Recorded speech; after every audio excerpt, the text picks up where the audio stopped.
Hello, everyone. So with Marcus Sherels a Saint now, I touched base on this when we first re-signed Amir Abdullah, but a little more extensive look now on is he the new kick returner or punt returner?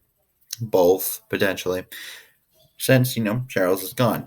Now Sherels in 2018 only had two kick returns for 34 yards and had a 17 yards per kick return average. Punt returns, though, that's where he's more prevalent. He had 23 of those for 276 punt return yards and 12.0 yards per punt return. And he did have a long of 70. Now Abdullah, he didn't have any punt returns last season, and he did have some kick returns, however. He had 14 of them between both Minnesota and Detroit. He had 14 for 365 yards for 26.07 yards per kick return average. His longest was only 33 yards, and something to be slightly concerned about, I would say, is Abdullah hasn't returned a punt in a game since Nebraska, and those were both in his first 2 years at Nebraska. So his career punt return stats while in college, he had 31 for 316 yards and a 10.2 punt return average, and he scored one time off of it. And although it has been a while since he's returned a punt, I think he's probably the most likely option to come in and, take that job away from, I guess, take it just because Sherels left. And there are some other guys on the roster. There's Holton Hill, who returned a few kicks last year and a few punts in preseason, if I remember correctly. And his kick returning yards or his kick return stats from the regular season, he had three kick returns for 85 yards and a 28.3 yards per kick return average. And I do know there are some people who will be like, well, Mike Hughes, can he do that? He can do that technically. However, I don't think they will do that with Mike Hughes just because I'm pretty sure it's pretty clear at this point that he's going to have a pretty prevalent role on the defensive side of the ball.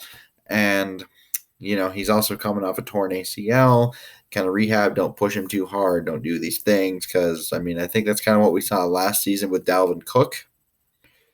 Kind of when he came back, kind of pushing him a little bit too hard, and the hamstring injury kind of happened a little bit there. That's a pretty frequent injury after these ACL tears.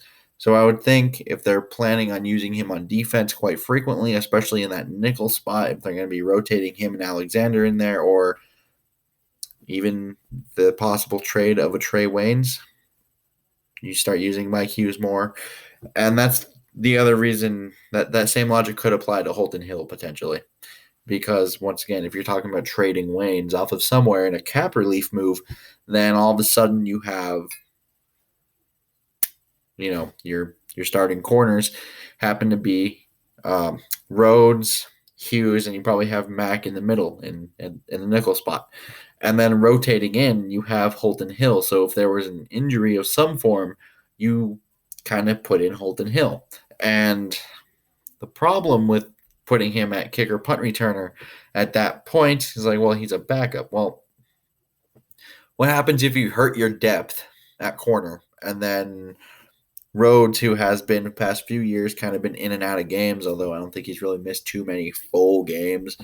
He has constantly been in and out of games for the last 2 or 3 years now, and so that outside corner spot really needs some depth, and Holton Hill is that depth. And what does that become if you lose Holton Hill due to an injury on a special teams play?